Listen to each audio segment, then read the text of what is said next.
is drama group 3, Reforming Large Letters by Max Lucado.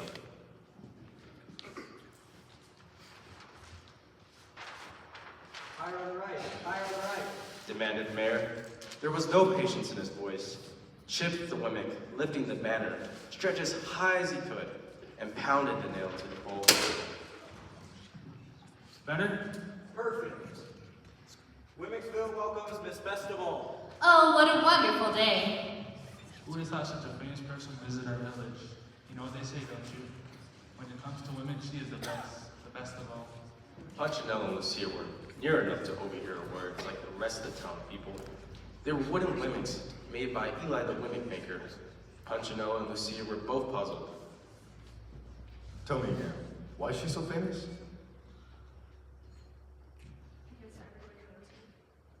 But why is she going to Wemmicksville? Punchinello nodded like he understood, but he really didn't. He was just about to ask another question when the watchman on top of the hill shouted. She's here, she's here. The mayor stood stiffly until everyone was silent. Opening the scroll, he read in a loud voice.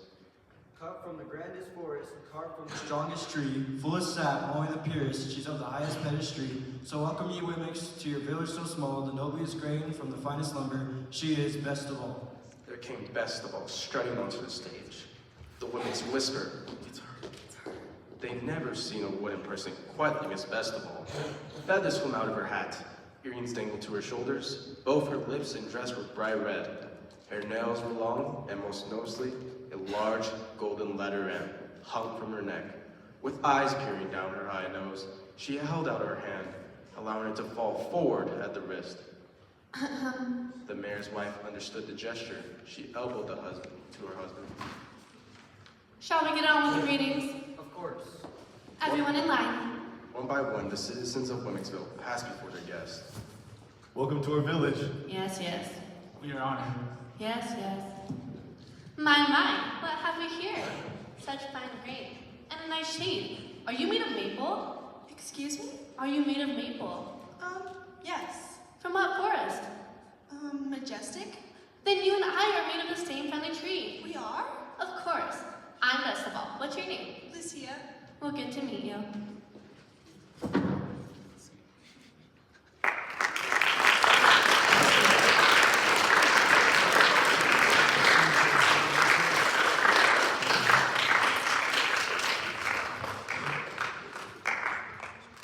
Punchinello approached Lucia.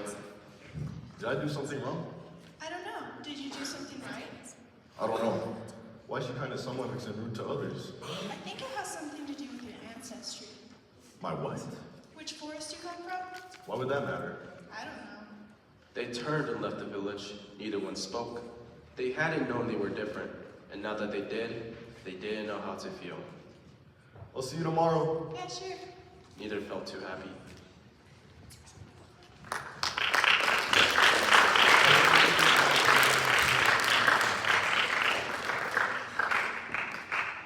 The M is for maple. You are all maples. She explained as she showed them how to polish the medallion. Not all willows are equal. Some are made of pine or elm.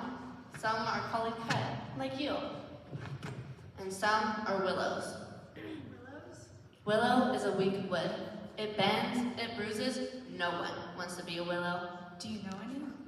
Well, there is one in your village. Your friend. Punchinello?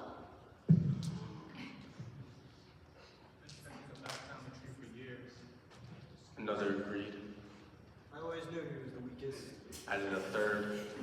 The rest nodded. Lucia nodded with them. From that day forward, Wemmicksville began to change.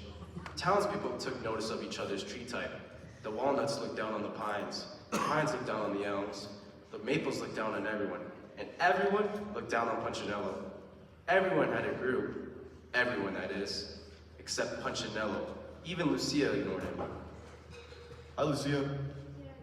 She would reply, not stopping. She was, after all, cut from the finest tree, and Punchinello was just a willow Wemmick, soft and easily bent.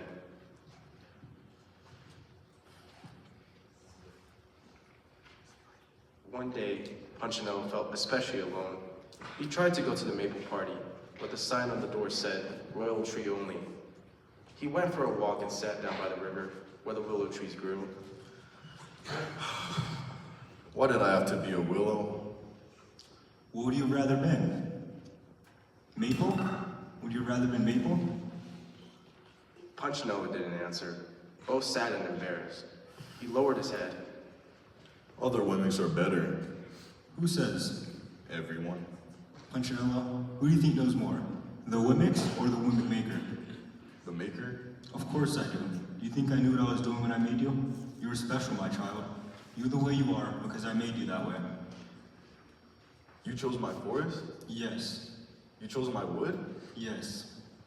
Willow's just as special as maple? Just as special. Then why do others treat me like I'm not? Here's someone you can ask. Hi, Punch. I'm sorry. I've been listening too much to what they say and not enough to Eli. That's okay. Want to go back to the village? Today's the big send-off for Best of All. Yeah, I'd like that.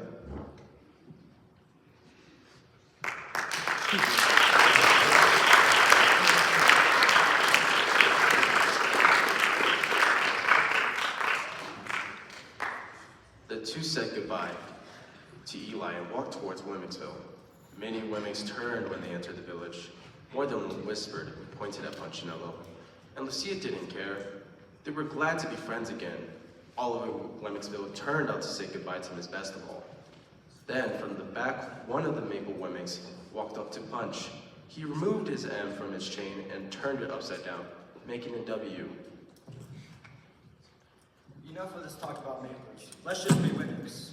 Hanging the W around Punchinello's neck, he added. Punchinello, you're the Wemmick of the day. One by one, the Maple Wemmicks removed their M's, placing them on the ground near Punchinello. Soon, there was a small pile of medallions. As for the villagers, they quit talking about ancestries and decided just to be Wemmicks again. Miss Best of All, will you come with us? Sure. Running back to Eli, they explained everything that had happened. Still carrying her medallion, the Wemmicks brought her with them to see the great Eli. Eli saw the medallion and turned it back to the letter M.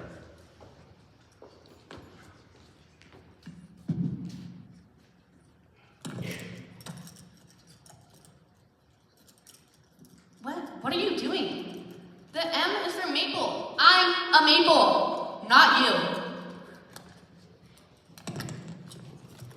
The M doesn't stand for maple. Oh, one day you'll understand. It stands for maker, because I made all of you different, making you special to me.